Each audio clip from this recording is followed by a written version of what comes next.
Hey everybody, this is Dan Alamillo. I'm a pulmonary function technologist and respiratory therapist at the University of California, San Francisco in Oakland, California, and I'll be talking a little bit about spirometry today.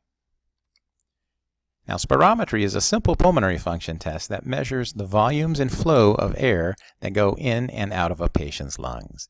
Now, this is a forced maneuver and it's measured by a spirometer. And that's important to understand. Our spirometers today don't measure volume directly. What they do is they measure flow directly, and as a result, they'll extrapolate that volume based on those flow rates. The nice thing is they're able to measure those flow rates at different time frames, and as a result, give you volumes at the different time levels as well. Some common terms to take into consideration are your forced vital capacity, or your FVC, and that's the maximum volume of gas that you can forcefully expire through the entire maneuver. Your FEV1, that's your forced expiratory volume in 1 second. Your FEF 2575, that's really your forced expiratory flow along the 25-75% of that curve.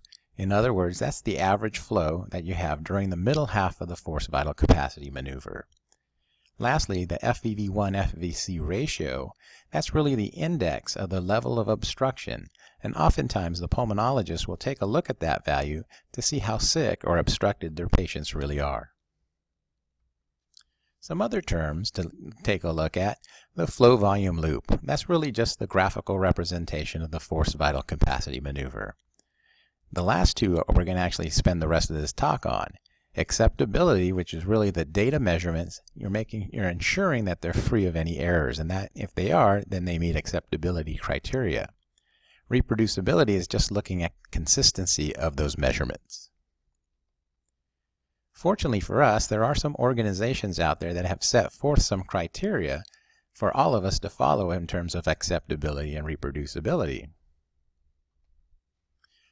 So as going on for acceptability, we start off with an acceptable curve. And in this case, and for the rest of these presentations, I serve as the guinea pig. These are my spirograms. So you take a look at this acceptable loop. What you see at the very beginning is that sharp, rapid inhalation until I'm completely full, followed by a maximal exhalation all the way out, nice and smooth all the way down until I get to zero flow. When I have nothing left, I take a deep breath back in, and I terminate the maneuver. As a result, on the far right, you actually see the data that I was able to determine. And on the far right in the percentages, that's my percent predicted. Now, some of the other terms I didn't talk about, the FET 100%, that actually is just the forced expiratory time in which I reached 100% of exhalation.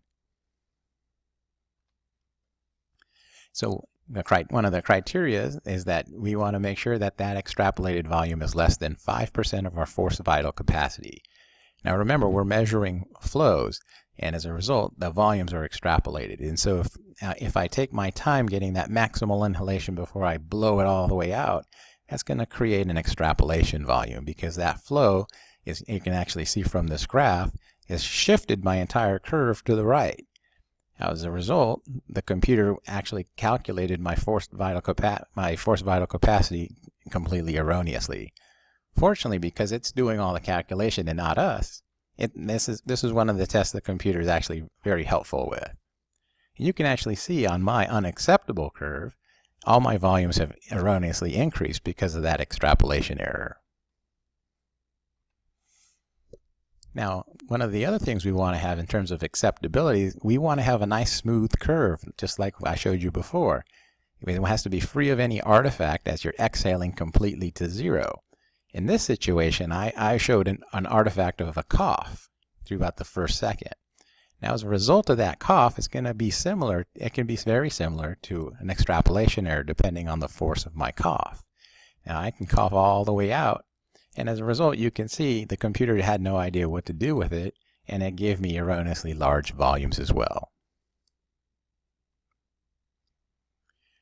Another criteria is that you want to make sure that the end of the test is just as acceptable as the beginning of the test. And so in this situation, what you want to see is as you're completely blowing out, they want to see at least a flow plateau of at least 1 second to ensure that you have no more gas in there. Now remember, you'll never exhale completely because you'll always have your residual volume that you can never truly exhale. You also want to exhale for at least 6 seconds. If you're working with patients who are less than 10, that time frame is 3 seconds. So you can see on my unacceptable curve, it's kind of hard to tell if you look just at the graph.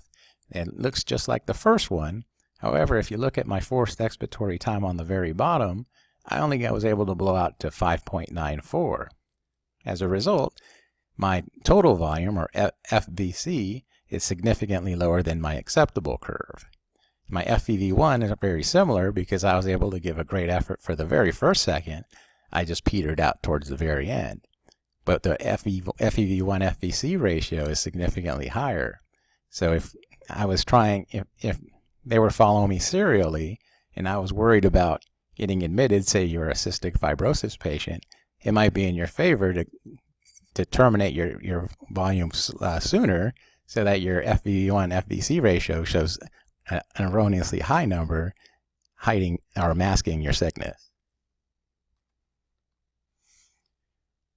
And along that lines, you always want to make sure you get a good maximal effort.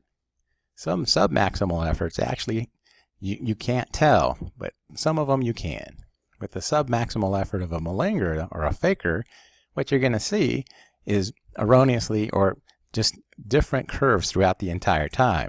You can see different peaks, different valleys, and as a result, your reproducibility criteria is also going to be off. And this one was actually really easy to tell. She was a 16-year-old girl who gave us basically submaximal efforts, and after trial 6, she got up and said, "I'm out of here." Contrast that with a true effort. This was another 16-year-old girl who actually had idiopathic pulmonary fibrosis. She was working as hard as she could to give us her best effort. And you can see all her loops look very similar.